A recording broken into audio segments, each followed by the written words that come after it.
اگلے روز نوشین میڈم نے ڈرگ کے سگریٹ زبی اور باقی کی دو لڑکیوں کو دیے تھے۔ یہ تم اپنی دوستوں کے سامنے پیو گی، تم لوگوں کو اس کا زیادہ اثر نہیں ہوگا کیونکہ جتنا نشے کی تم لوگ عادی ہو چکی ہو یہ سب تو اب بے اثر سا ہے، بس انہیں یہ لگنا چاہیے کہ یہ عام سگریٹ ہے، اونلی فلیور سگریٹ، بس آہستہ آہستہ انہیں ان کا عادی بناؤ۔ چپ چاپ وہ سگریٹ ان تینوں نے پکڑ لیے، سب کے سامنے تو پی نہیں سکتی تھی اس لیے کالج کی بیک سائڈ پر ہی دوستوں کے سامنے وہ پینے لگی جیسے وہ ایک عام سا فلیور سگریٹ ہو۔ یہ میرے بھائی نے اٹلی سے بھیجا ہے، اس کا سائڈ افیکٹس بالکل بھی نہیں ہے، پلیز ٹرائی تو کرو اسے۔ زبیہ نے اپنے گروپ کی لڑکیوں سے کہا، ساتھ بہت گھبرا بھی رہی تھی، اسے لگتا تھا جیسے کئی نظریں اس کے تعاقب میں ہے، مگر اس نے ذرا سی بھی اونچ نیچ کی تو اس کے ساتھ وحشیانہ سلوک کیا جائے گا۔ ایک خوف تھا جو تلوار کی طرح اس کے سر پر سوار رہتا تھا۔ دوسری لڑکیوں کی بھی یہی حالت تھی، اتنے کیمرے تھے اس گھر میں کہ وہ اس کے متعلق بات کرتے ہوئے بھی ڈرتی تھی۔ رات کو کلب میں زوبیہ کو اسی شخص کا انتظار تھا لیکن وہ نہیں آیا، پتہ نہیں کیوں اسے کچھ افسوس سا ہونے لگا تھا۔ 3 دن یوں ہی گزر گئے، چوتھے دن وہ نظر آیا، منتظر تو زوبیہ تو اس کی تھی، لیکن جب اسے اپنی طرف متوجہ پایا تو خود کو لاپرواہ سا ظاہر کرنے لگی۔ وہ سیدھا چلتا ہوا آیا تو اسی جانب تھا، لیکن ڈانس دوسری لڑکی کے ساتھ کرنے لگا جو زوبیہ کے برابر کھڑی تھی۔ یکدم وہ حیران سی ہوئی تھی لیکن پھر نظر انداز کرنے لگی۔ بھلا اسے کیا فرق پڑ سکتا تھا، وہ کسی کے پاس بھی جائے، وہاں آنے والے اپنے دل کی خواہش کے پجاری تھے۔ زوبیہ اکیلی ہلکا پھلکا ڈانس کر رہی تھی، ایک اور لڑکا نشے کی حالت میں ڈانس فلور پر چڑھا اور سختی سے زوبیہ کا بازو پکڑ کر پل بھر میں اپنے حصار میں جکڑ لیا تھا۔ وہ یکدم سی بھوکلا گئی تھی، جس بے باکی کا وہ کھلے مظاہرہ کر رہا تھا زوبیہ کے لیے ناقابل برداشت تھا۔ پلیز اپنی حد میں رہیے۔ اسے قابل اعتراض حد تک اپنے قریب پا کر زوبیہ نے فاصلہ برقرار رکھنے کی کوشش کرنے لگی، لیکن وہ اس کے سننے کو تیار نہیں تھا۔ جب اسی لڑکے نے اس لڑکے کو دھکا دے کر زوبیہ سے الگ کیا تھا جو چند دن پہلے اس کی تعریف کر رہا تھا، وہ لڑکا گرتے گرتے بچا تھا لیکن غصے سے اس لڑکے کو دیکھتا ہوا تیزی سے اس لڑکی کے پاس آیا۔ Are you mad, what happened? جب لڑکی خود سے کہہ رہی کہ حد میں رہو تو کیا سمجھ میں نہیں آتا تمہیں؟ اس نے زوبیہ کو پیچھے کیا اور خود اس لڑکے کے سامنے کھڑے ہو کر بڑے مطمئن انداز سے بولا، یہ سب تمہارا مسئلہ نہیں ہے۔ وہ غصے سے پھنکارتے ہوئے بولا، بہت سے ڈانس کرتے لڑکے لڑکیاں یہ تماشا دیکھنے لگے، اوکے ٹھیک ہے، جاؤ کسی اور کو ڈانس پارٹنر بنا لو۔ اس لڑکے نے زوبیہ کا ہاتھ پکڑا اور کلب سے باہر لے گیا۔ یہ کیا کر رہے ہیں آپ؟ زوبیہ اس کی اس جرأت پہ متعجب سی ہوئی تھی۔ اپنی قیمت بولو، بڑے سخت اور سپاٹ لہجے میں اس نے پوچھا۔ حیرت سے اسے دیکھتے ہوئے ہچکچاتے ہوئے بولی، میں آپ کو میڈم کے پاس لے جاتی ہوں، ان سے بات کر لیں۔ اس سے پہلے کہ وہ واپس اسے کلب میں لے کر جاتی، نوشین میڈم خود باہر آ چکی تھی۔ چیل سی نظر تھی اس عورت کی، بھی غصے میں زوبیہ کی جان نکلتی تھی اسے دیکھ کر۔ یہ میڈم آ گئی، آپ بات کر لیں۔ زوبیہ نوشین کو دیکھ کر بدحواس ہوئی تھی، لیکن نوشین نے زوبیہ کے بجائے اس لڑکے سے سخت لہجے میں بات کی، یہ کیا طریقہ ہے کہ تم لڑکی کا ہاتھ پکڑے باہر لے جاؤ، تمہارے باپ کا مال ہے یہ؟ وہ غصے سے چنگاری تھی۔ مجھے لگا آزاد ہے، اپنی قیمت خود لگائے گی، اینی وے قیمت بولیں اس کی، 1 لاکھ۔ نوشین کا غصہ کم ہوا، اوکے ڈن۔ اس لڑکے نے جیب سے کیش پیسے نکالے اور گنے بنا ہی نوشین میڈم کے ہاتھ پہ رکھ دیے۔ پیسے دے کر نوشین کا سارا غصہ ہوا ہوا تھا۔ اسی ہوٹل میں روم ریزرو ہے، تم اسے کمرہ نمبر 221 میں لے جا سکتے ہو۔ نوشین نے پیسے پینٹ کی جیب میں ڈالتے ہوئے کہا، اپنے ساتھ لے جانا چاہتا ہوں۔ اس لڑکے کے کہنے پر نوشین نے ایک ابرو چڑھا کر کہا، وہ کیوں؟ صبح یہیں چھوڑ جاؤں گا، میں اس کلب کا پرانا ممبر ہوں، میرا ایڈریس، فون نمبر، ہر چیز یہاں موجود ہے، آپ پوچھ سکتی ہیں۔ کئی بار میں یوں لڑکیوں کو لے جاتا ہوں، واپس بھی چھوڑ جاتا ہوں، لیکن ہم اپنی لڑکیوں کو یوں جانے کی اجازت نہیں دیتے۔ وہ سخت تیوری چڑھا کر بولی، میں اس کی ڈبل قیمت دینے کو تیار ہوں۔ نوشین میڈم سوچ میں پڑ گئی، ٹھیک ہے، پہلے میرے ساتھ اندر چلو اور میری کلب کے مینیجر سے بات کرواؤ۔ وہ شخص واقعی وہاں کا پرانا ممبر تھا اور پہلے بھی کئی لڑکیوں کو لے جا چکا تھا، وہ واپس بھی لوٹ آئی تھی۔ کلب کا مینیجر نے اپنی ذمہ داری لی تھی، اس لیے نوشین نے زوبیہ کو بھیج دیا۔ گاڑی کی فرنٹ سیٹ پہ بیٹھی وہ کافی دیر چپ ہی رہی، وہ بھی خاموشی سے ڈرائیو کرتا رہا۔ سنو، مجھ سے ڈرنے کی ضرورت نہیں ہے تمہیں، کھڑکی کھول کر فضا میں کھل کر سانس لو، یہاں کیمرے کی آنکھ تمہیں نہیں دیکھ رہی، صرف میری آنکھ دیکھ رہی ہے۔ اس نے مسکرا کر اپنی آنکھ دبا کر کہا۔ زوبیہ نے برجستہ سے دیکھا تھا اس کے خوف کو، بڑے آرام سے وہ گاڑی ڈرائیو کر رہا تھا۔ حیا دروازہ پیٹ پیٹ کر تھک چکی تھی، لیکن جب دروازہ نہیں کھلا تو بیٹھ کر رونے لگی۔ نیند پھر سے آنکھوں میں اتری تھی، اس لیے لیٹ کر سو گئی۔ دوبارہ جب آنکھ کھلی تو ارتضیٰ وہیں موجود تھا، صوفے پہ بیٹھا تھا، سامنے کھانے کی ٹرے ڈھکی پڑی تھی۔ حیا اٹھ کر بیٹھ گئی، لیکن تیوری چڑھائے رخ موڑے۔ जाओ जल्दी से मुँह हाथ धोकर आओ, खाना खाओ, मेडिसिन खिलानी है तुम्हें। इर्तिज़ा की बात को वो किसी खातिर में नहीं रहती, वैसे ही बैठी रही। कुछ कह रहा हूँ तुमसे, वो फिर भी कुछ नहीं बोली। मजबूरन इसे उठकर आना पड़ा, ट्रे इसके सामने रखी। ये नखरे तुम अपनी मंगेतर को दिखाना समझी? मैं आपको नखरे दिखा भी नहीं रही, मुझे कुछ नहीं खाना जब तक इस अदाब से जान न छुड़ा लूँ। हया की बात और उसके दोबारा से टपकने वाले आंसू इर्तिज़ा पे बेअसर थे। अज़ाब, वो इस्तियाई अज़ी हसाब जो तुम्हारे लिए अज़ाब है, वो मेरे लिए मेरी बेगुनाही का सबूत है। मुझे तुम्हारी बिल्कुल परवाह नहीं है, बस इसी की फ़िक्र है। इसलिए चुपचाप से खाना खाओ, वरना वैसा ही थप्पड़ मुँह पर पड़ेगा जैसे पहले पड़ा था। मैं अपना हाथ नहीं रोकूँगा तुम पर, याद रखना। इसके सख्त लहजे और थप्पड़ का ख़्याल आते ही वो उठकर वॉशरूम में चली गई। फटाफट से मुँह हाथ धोकर कमरे में आकर खाना खाने लगी। इस वक़्त बेबस थी, इसलिए इर्तिज़ा की बात मानने के अलावा दूसरा कोई चारा नहीं था। दवा भी खा चुकी थी। 2-4 दिन इसकी सारी बातें मानती रही। रुमान को हया के कमरे में जाने की इजाज़त नहीं थी। बस खाना खिलाने के लिए इर्तिज़ा कमरे में आता था, वरना बाहर रुमान के साथ वक़्त गुज़ारता था। बाबा मुझे क्यों हया आंटी से मिलने नहीं दे रहे? क्यों इन्हें कमरे में बंद किया है आपने? रुमान ने इसे चाय बनाते किचन में देखा तो बोल पड़ा। कितने दिन से इसी इंतज़ार में था कि बाबा का गुस्सा कुछ कम हो तो वो हया से मिल सके। रूमी मुझे सवाल जवाब नहीं चाहिए, जाओ अपने कमरे में। बाबा दैट्स नॉट फेयर, मैं क्यों नहीं मिल सकता इनसे? वो मुल्तजी हुआ था, इसलिए कि मैं तुमसे कह रहा हूँ। लेकिन इर्तिज़ा का लहजा अटल था। बाबा मुझे इनके पास जाना है। वो रो देने को था। रूमी मुझे कोई बहस नहीं चाहिए, जाओ यहाँ से, 1-2 दिन में तुम्हारा स्कूल भी स्टार्ट हो जाएगा। इससे पढ़ो जाकर, मैं भी आ रहा हूँ तुम्हारे पास। इर्तिज़ा के सख्त लहजे पर वो ज़िद हुए, वो वहाँ से चला गया। रात का खाना इर्तिज़ा ने हया को अपने सामने खिलाया था।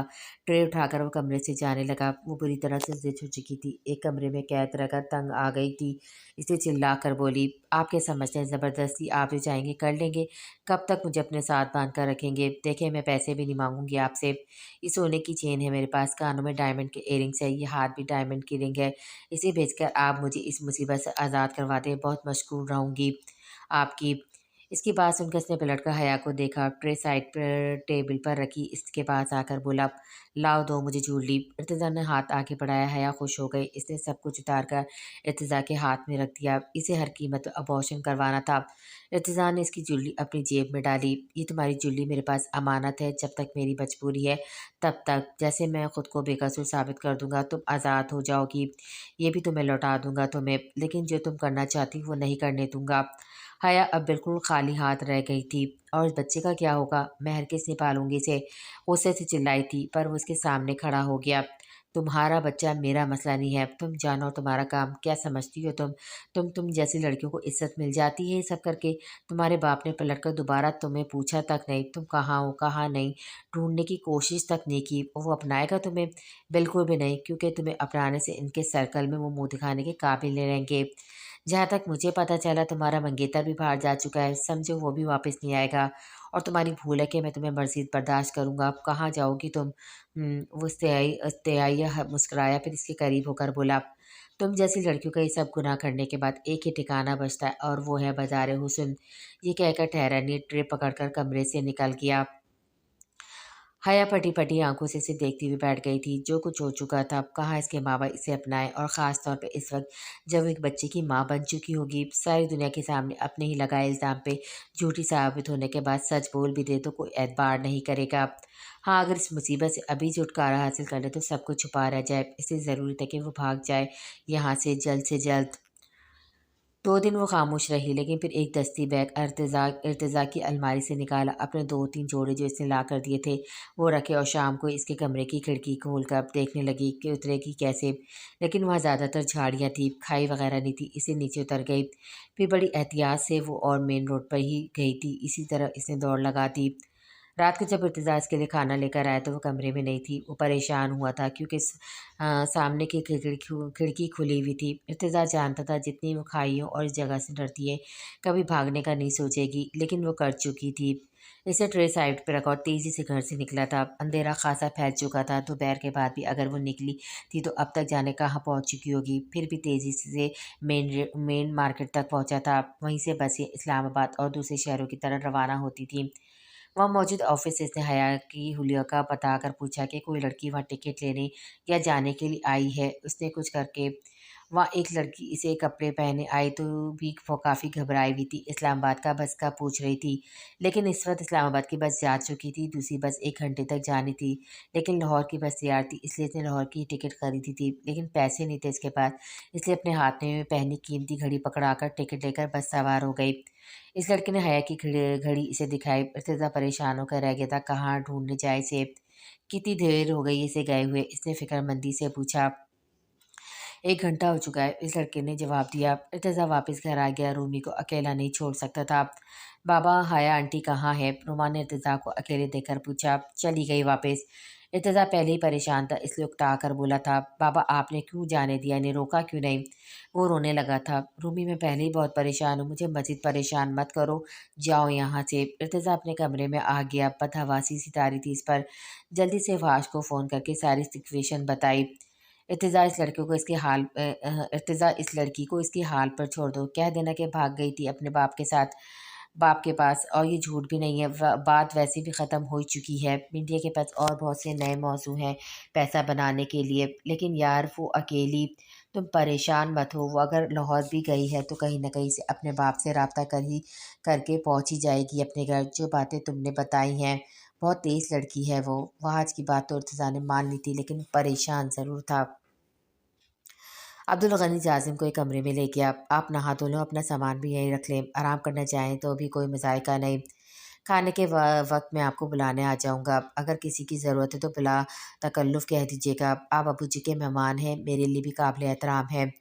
जाजिम के लिए ना और कितने घर थे सहने के लिए। बचपन से एक आंच तक हारून रशीद ने आने नहीं दी थी इसे, लेकिन जब से आगई का सिलसिला शुरू हुआ था, एक के बाद एक घाव था। जाजिम ने नफ़ी में सर हिलाया। नहीं, किसी चीज़ की ज़रूरत नहीं है। अब्दुल गनी वहाँ से चला गया। जासिम ने नहाकर एक शलवार कमीज़ पहनी और सामने रखे सिंगल बेड पर लेट गया। अबू जी, जब इतने ही नेक थे तो मेरी माँ के पास क्या करने गए थे? शायद जवानी का जोश होगा जिसने हो, दीनदार थे इसलिए निकाह का शोशा छोड़कर अय्याशी कर ली, फिर तलाक देकर पल्ला झाड़ कर निकल गए, और यहाँ नेक बने हैं बैठे हैं मौलाना साहब, मौलवी सूफ़ी साहब। यहाँ भी नेक और पारसा बीवी मिल गई, बच्चे भी होंगे। और जाजिम, जाजिम का क्या, कौन हूँ मैं, क्या पहचान है मेरी? जायज़ होकर भी नाजायज़ से बदतर बना कर रख दिया है। माँ बेटा कहकर पुकारने को तैयार नहीं। बाप ही कहाँ मुझे नाम देगा, बस अपनी बेबसी के 4 आंसू रो देगा और कहेगा जाओ यहाँ हारून रशीद के नाम को ही अपना लो। मैं पूछता हूँ कसूर क्या है मेरा या मेरे जैसे बच्चों का? अपनी एक हवीस को पूरा करने वाले हमारे बारे में क्यों नहीं सोचते? जब नाम नहीं दे सकते, एक इज्जत तो भरा मुकाम नहीं दे सकते, तो गुनाह करते क्यों हैं? कई आंसू बहकर तकिए में जब्स हुए थे। 8 बजे दरवाज़ा खटका। जाजिम ने आंसू पोंछे और उठकर बैठ गया। जी कौन है? अंदर आ जाइए। अब्दुल गनी अंदर दाखिल हुआ। आपको अब्बू जी बुला रहे हैं। जी चलिए। जाजिम इसके साथ ही चल पड़ा। एक बड़े से हॉल में दस्तरखान बिछा था, तमाम उस्ताद वहीं बैठे थे। अब्दुल बासित ने जाजिम को अपने बराबर में बिठाया। सब ने बेवक्त इसे सलाम किया था, इसने सलाम का जवाब दिया। सामने दस्तरखान पे कौरमा और नान रखे थे, साथ में रायता और सलाद था। ये जाजिम मियाँ हो सकता है हमारे बच्चों को उर्दू और अंग्रेज़ी पढ़ाने में मामूर हो जाए, लेकिन आज हमारे मेहमान हैं। अब्दुल बासित ने खुद ही जासिम का तारुफ करवाया। सब ने खुश दिली से इसे मुस्कुरा कर देखा, फिर सब खाना खाने लगे। अब्दुल बासित ने जासिम की प्लेट में खुद से एक और कौरमा डाला, लेकिन ज़रा सा डालने पर ही जासिम ने इन्हें मना कर दिया। बस इतना ही काफ़ी है, भूख इसकी वैसे ही उठ चुकी थी। क्यों बेटा? अरे तकल्लुफ़ नहीं करते, जितना चाय खाओ, मेहमान तो अल्लाह की रहमत होते हैं। फिर एक हॉट पॉट इसके सामने रख दिया। इस घर में घर की रोटी है, अब्दुल गनी की वालदा ने बनाकर भेजी है। मैं तंदूर की रोटी नहीं खा सकता इसलिए, लेकिन आज जब सुना कि एक मेहमान भी मौजूद है तो तुम्हारे लिए भी भेज दी। सौतेली माँ की रोटी तो खाने से रहा वो, दिल तो पहले जला हुआ था। जो 4 निवालिस ने जहर मारकर अंडा डालने थे, वो शायद घर की बनी चपाती से निकलना मुश्किल हो जाते। मुझे नान पसंद है, मैं ये नहीं खाऊंगा। जाजिम ने मना कर दिया। चलो कोई बात नहीं, जो पसंद है वो खा लो। अब्दुल बासित ने मुस्कुरा कर कहा। जाजिम ने खाना शुरू किया। हैरान इस वक्त हुआ जब अब्दुल बासित भी इसी की प्लेट से खाना खाने लगा। फिर जब बाकी सबकी तरफ नज़र दौड़ाई, सभी वहाँ एक प्लेट में 2 या 3 अफराद मिलकर ही लगे खाना खा रहे थे। 2 बंदों के हिसाब से खाना कम ही लग रहा था। बड़ी मुश्किल से उसने आधा नान खाया था, फिर पानी का घूंट भर कर पीछे हट गया। जब इंसान मिलकर खाना तनावल फरमाता है तो साथ आखिर तक देना चाहिए बेटा, वरना एक के उठ जाने से दूसरा भी तकल्लुफ़ कम खाकर उठ जाता है। चलो ज़रा सा और खा लो, शाबाश। जाजिम चाहकर भी इनकार नहीं कर सका। सुबह से पहले वो वहाँ से निकल चुका था। घर पहुंचकर 2 दिन घर पे ही रहा, कहीं नहीं किया। सब जिंदगी कैसी ज़िंदगी थी, बाद मस्जिद का इमाम बने, माशरे में इज़्ज़त की ज़िंदगी रहा था। माँ अपने माहौल में खुश थी, दुनिया की ठोकरें खाने के लिए बचा कौन? मैं, जाज़िम, बाबा आप मुझे क्यों छोड़कर जा चुके हैं? जाज़िम को हारून रशीद की याद सताई थी, फूट-फूट कर रोया था। तन्हा रह गया आपका जाज़िम, बिल्कुल अकेला, वो रोते हुए कह रहा था, ना मेरा बच्चा ऐसा नहीं कहते, अल्लाह आज़माइशें भी अपने नेक बंदों पर डालता है ताकि वो हिम्मत और हौसले और अल्लाह की मदद से आगे बढ़े, तभी तो इतने आला मुकाम रखे हैं इसने अपने नेक बंदों के लिए। हारून रशीद के कहे जुमले जैसे इसके ज़ख्मों पर मरहम बन जाते थे। 3 दिन बाद वो नूरजहाँ के कोठे पर गया था। वो तख्त पर बैठी थी, लेकिन इसे देखते इसके पास लपक कर आई थी। कहाँ थे इतने दिन से, काहे मिलने नहीं आया? बेसब्री से पूछा गया सवाल था। आपने तो शुक्र शुक्र किया होगा कि अच्छा है ना नहीं आया, वो खफी से बोला। तुझे आज क्या हुआ है, लड़कर आ रहा है किसी से? हाँ, लड़कर तो आ रहा हूँ, मेरी किस्मत से, अपने आप से, अपने अंदर उठते सवालों के तूफान से। वो बुलंद लहजे से बोल रहा था, फिर नूरजहाँ के दोनों बाजू पकड़कर बोला, आपको पता है किस अजियत से गुजरा हूँ मैं? मेरा क्या है अम्मी, मुझे मेरा जुर्म बता दें, जिसकी सदा मैं काट रहा हूँ। मैंने क्या गुनाह किया है? मेरी पैदाइश मेरे लिए गाली क्यों बन गई है? क्या पहचान है मेरी? कौन हूँ मैं? क्या कहूँ? खुद एक तवाइफ का बेटा या फिर एक मौलाना सूफ़ी का बेटा? कौन कौन मैं? वो चिल्ला चिल्ला कर पूछ रहा था। आपने कह दिया कि दूसरा कोई सवाल ना पूछो, तो फिर ये भी तो बता दें कि सवाल किससे पूछूं? इसके बाजू छोड़कर वो चंद कदम पीछे हटा था। वो इसे गुस्से और बेबसी से रोते हुए देख रही थी। मेरा जी चाहता ख़त्म कर लूँ खुद को, या फिर खुदा मुझसे मेरा हाफ़ज़ा छीन ले। वो सिसकियों से रोने लगा था। नूरजहाँ ने आगे बढ़कर इतने साथ लगाया, खुद भी रोने लगी। वो तो वाक़ई बेकसूर था, मासूम था। वो भी माँ के गले लगे बेतहाशा रो रहा था, किसी छोटे बच्चे की तरह। तुम्हें जानना है? गले लगे लगे बहते आंसू से नूरजहाँ ने पूछा। हाँ अम्मी। ठीक है, आ मेरे साथ। अगर सच ही तुझे खुद सुकून दे सकता है तो सुन ले सच। वो उसकी से पीछे हटकर इसका हाथ थामे अपने कमरे में ले गई। वो शख्स ज़ुबिया को एक घर पर लेकर गया था, लेकिन घर बिल्कुल खाली था, सिवाय चौकीदार के और कोई नहीं था। जहाँ कोई था भी तो इस वक्त वहाँ नज़र नहीं आ रहा था। ज़ुबिया का हाथ थामे उसे कमरे में ले गया। कमरा काफ़ी कशादा और साफ़ सुथरा था। कमरे में जाकर उसने ज़ुबिया का हाथ छोड़ दिया। कुछ खाओगी? इसका आम सा अंदाज था। ज़ुबिया ने नफ़ी में सर हिला दिया। बस एक गिलास पानी। न जाने क्यों वो नर्वस सी हो रही थी। 7 माह गुजरने के बाद भी हर बार इसे किसी के साथ वक्त गुजारा गरा ही गुजरता। हर बार एक नई अज़ियत का एहसास सोचते इसकी हालत गैर सी होने लगती थी। इसे मर्द की कुर्बत, उससे नफ़रत और घिन सी होने लगी थी। दिल चाहता था भाग जाए कहीं ऐसी जगह जहाँ कोई मर्द ना हो। हर बार यही होता था, जैसे कमरा बंद होता इसे लगता दिल मुट्ठी में जकड़ गया हो। जब भी कोई इसके करीब आता इसकी हालत गैर होने लगती। इसके करीब आने की बजाय वो दूर हटने लगती थी। दूर रहो मुझसे, मेरे करीब मत आना, छूना मत मुझे। इसका यूँ भागना, दूर होना कहाँ कोई बर्दाश्त करता था। यही वजह था कि इसका मुसलसल एहतजाज करना सामने वाले को वहशी जानवर ही बना डालता था। फिर वो जो वो हशर इसके साथ करता था, कई दिन वो ज़ख्मों को रोती थी, लेकिन बेबस थी, खुद को कभी भी किसी के सामने पेश नहीं कर सकती थी। अब भी कमरा बंद होते ही वो बदहवास सी होने लगी थी। इस लड़के ने रूम फ्रिज में से बोतल निकाली, सामने रखे कांच के गिलास भरे और एक गिलास ज़ुबिया की जानिब बढ़ा दिया। शक्ल से लग रहा था शायद शराब हो। ये एप्पल जूस है, ओनली सॉफ्ट ड्रिंक। वो जैसे ज़ुबिया के अंदर पैदा होने वाले हर सवाल का जवाब जानता था। ज़ुबिया ने गिलास पकड़ लिया। कुछ और भी होता तो कहाँ इसका नशा भी काम करता है। काश कि वाक़ई किसी चीज़ का नशा मुझे होश बेगाना कर दे। ये कहकर इसने घूँट में गिलास खाली किया था। वो बड़े गौर से इसे देख रहा था या चाटने की कोशिश कर रहा था। फिर इसके हाथ से खाली गिलास लेकर दोबारा से कोने में पड़े टेबल पर रख दिया। फिर इसके करीब आकर इसके कान में पहने छोटे से झुमके उतारने लगा। ज़ुबिया ने अपनी आँखें सख्ती से बींच ली थी। कान के पास इतना गहरा ज़ख्म कैसे हो गया? अब वो इसके कान पे लगे ज़ख्मों को छूकर पूछ रहा था। ज़ुबिया ने धीरे से आँखें खोलकर इसे देखा। 4 दिन पहले तुम्हारे साथ डांस करते हुए देखा था और अब भी कब से सोच रहा हूँ कि इतने गहरे ज़ख्म के साथ ये झुमके तुम्हें तकलीफ़ दे रहे होंगे, इसलिए पहले तुम्हें तकलीफ़ से तो आज़ाद कराऊँ। ज़ुबिया इसे हैरत से देखने लगी। किसी की नज़र थी इसकी जो इसके हुस्न के बजाय इसके ज़ख्म को देख रही थी। कहाँ तक इसकी सोच की रसाई थी जो इसके अंदर पैदा होने वाली हर सवाल का जवाब जानती थी। हया मेन रोड पर तकरीबन भाग रही थी। आधे घंटे की दौड़ के बाद इसे कुछ चहल-पहल नज़र आई थी। फिर वहाँ से गुज़रते हुए एक कपल से इसने पूछा, यहाँ से इस्लामाबाद जाने वाली बस कहाँ से मिलेगी? चेहरे से बहुत घबराई हुई थी। आप यहाँ से सीधी जाते रहें, वहाँ से आपको बस मिल जाएगी। जवाब साथ चलती लड़की ने दिया था। वो तेज़ कदमों से आगे बढ़ गई जब तक वो बस स्टैंड तक पहुँच चुकी थी। इस्लामाबाद की बस जा चुकी थी, बस लाहौर जाने को तैयार थी, टिकट के लिए पैसे भी नहीं थे उसके पास। मैं हाथ में पहनी 5,000 की घड़ी उतार कर सामने टिकट देने वाले के सामने रखी। लाहौर के टिकट के पैसे नहीं मेरे पास, लेकिन ये घड़ी रख लो, ये किराए से ज़्यादा ही होगी। इस लड़के ने घड़ी एक नज़र देखी, दूसरी नज़र हया पे डाली और बार-बार दाएँ जानिब देख रही थी। डर था कि कहीं इर्तिजाई से ढूँढता वो वहाँ ना पहुँच जाए, इसलिए 1 घंटा इस्लामाबाद की बस का इंतज़ार नहीं कर सकती थी। इस लड़के ने टिकट थमा दी। हया की शक्ल इसलिए भी से याद रह गई कि पैसों की बजाय घड़ी दे गई थी। मजिद हया के पास कुछ भी बेचने के लिए नहीं था। बस में बैठ के पहले तो इस बात पे रोई कि अपना सारा ज़ेवर अपनी बेवकूफ़ी की वजह से इर्तिज़ा को दे बैठी थी। फिर कल लाहौर कभी पहले गई भी नहीं थी। जिस मुसीबत में फँस गई थी, इससे निकलने का कोई रास्ता सुझाई नहीं दे रहा था। लाहौर पहुँचकर नीचे उतरकर रिक्शा रोका। मुझे दारुल अमान छोड़ दो। सूजी हुई आँखों से अब भी आँसू बह रहे थे। कौन से वाले दारुल अमान? रिक्शे वाले ने पूछा। जो यहाँ से करीब है। 200 रुपए 200 रुपए से कम नहीं लूँगा बाजी। रिक्शे वाले ने हतमी लहजे से कहा। हया बैठ गई, लेकिन पैसा इसके पास था ही नहीं। दारुल अमान के सामने रिक्शा रोका तो नीचे उतर गई। सुनो, अंदर मेरी खाला है, मैं इससे पैसे लेकर आती हूँ, जाना नहीं।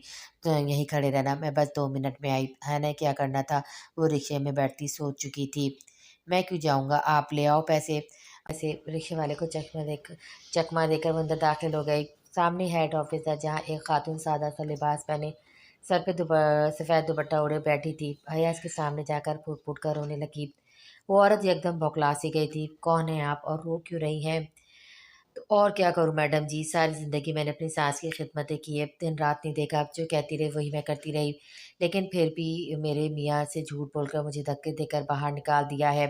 रोना तो सच का इसे आ रहा था, जहाँ वो फँस चुकी थी, लेकिन बोल छूट रही थी।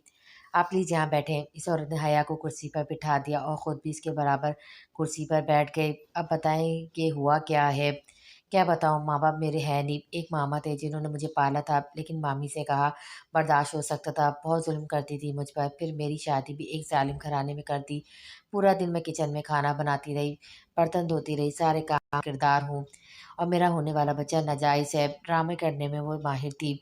यही सलाहियत इसके काम आ गई थी। इससे पहले कि आगे भी ज़ुल्म भरी दास्तान जारी रखती, चौकीदार के साथ वो रिक्शे वाला अंदर दाखिल हो गया। "ओ बाजी, मेरे पैसे तो दे दो," रिक्शे वाला बेजारियत से कहा। "कहाँ से दूँ मैं पैसे? मुझे कौन-सा मेरी सास ने पैसे देकर निकाला था? देखिए मैडम जी, आप इसे किराया दे दें, मैं आपका एहसान कभी नहीं भूलूँगी," हया ने टेसवे बहाते हुए कहा। "अच्छा, वो मैं दे देती हूँ।" इस खातून ने उठकर सामने टेबल से अपना पर्स उठाया और रिक्शे वाले को किराए के पैसे दिए। हया की बकिया स्टोरी फिर से शुरू हो गई थी। "मैंने यहाँ नहीं आना था, लेकिन मेरे मामा ने शादी पर मुझे रुखसत होते कह दिया था कि अब वापस यहाँ रुख मत करना, तुम्हारी मामी मज़ीद तुम्हें बर्दाश्त नहीं करेगी। अब बताइए कहाँ जाती मैं?" हया की कहानी सुनकर उसके आँसू देखकर वो औरत कुछ नरम सी पड़ गई थी, इसलिए इसे वहाँ रखने पे आमदा हो गई। हया ने अपना असल असल नाम नहीं बताया था, एक फ़र्ज़ी सा नाम था जो इसने लिखवा दिया। इस खातून ने एक औरत को बुलाया और हया को इसके अंदर साथ भेज दिया। ऊपर की सीढ़ियाँ चढ़कर लंबी सी राहदरी थी, जिसके दाएँ जानिब भी कमरे बने थे, लेकिन काफ़ी कशादा से कमरे थे। लेकिन एक-एक कमरे में 10-10 औरतों की रिहाइश थी और बिस्तर भी ज़मीन पर बिछे थे। हॉल जितने कमरे में पंखा भी एक ही था। मरी और लाहौर के मौसम में फ़र्क भी बहुत था। यहाँ गर्मी थी। इस औरत ने कमरे में इसे अंदर जाने के लिए कहा। तबस्सुम, इसे अपने साथ वाला बिस्तर दे दो, ये यहीं रहेगी, एक 30 साला खातून ने इससे कहा। फिर हया की तरफ मुतवज्जा हुई। जाओ बीबी, वो कोने वाली जगह तुम्हारी है। हया खरामा-खरामा चलती हुई अंदर दाखिल हुई। पहली बार ऐसी जगह पर रहने का इत्तेफ़ाक हुआ था। 3 औरतें 50-55 की थीं, बाकी 30-35 की। इस कमरे में सबसे कम उम्र वही थी। चेहरे से सारी मुतवस्सिल घराने की लग रही थी। वो कोने में आकर बैठ गई। पतला सा गद्दा था, चादर भी मैली सी बिछी थी। इसने अपना बैग साइड पे रखा और सबको बारी-बारी देखने लगी, जो इसे ही घूर-घूर कर देख रही थी। क्या किसी लड़के के साथ भागी थी तू, जिसने 4 दिन ऐश करके छोड़ दिया तुझे, जो यहाँ आ गई? एक बड़ी उम्र की खातून ने सख्त लहजे में पूछा। हया झिझकी थी। जी नहीं, मैं ऐसी नहीं हूँ, सास ने धक्के देकर निकाला है। हाँ, तू भी मेरी बहू की तरह इसके बेटे को काबू करना जानती चाहती होगी। वो सियानी निकली जिसने तुझे धक्के देकर निकाल दिया। एक मैं ही बदनसीब थी कि बेटा बीवी की सुनकर यहाँ छोड़ गया। वो गुस्से से हया को देखकर बोल रही थी, जैसे हया ही इनकी बहू है जिसे इन्हें घर से निकलवाया था। खाला, सारी बहुएं तुम्हारी जैसी नहीं है। चलो तुम यहाँ से, आज खाना बनाने की बारी मेरी और तुम्हारी। वही तबस्सुम नामी खातून अब इसे अपने साथ बाहर ले गई। حیا نے دارُ الامان کا نام سُن رکھا تھا، لیکن کبھی جانے اور دیکھنے کا اتفاق نہیں ہوا تھا۔ کس طرح یہ عورتیں رہتی ہیں، میرا تو 10 منٹ میں دم گھٹنے لگا ہے۔ حیا اپنے بستر پہ لیٹ گئی، کچھ دیر میں سو چکی تھی۔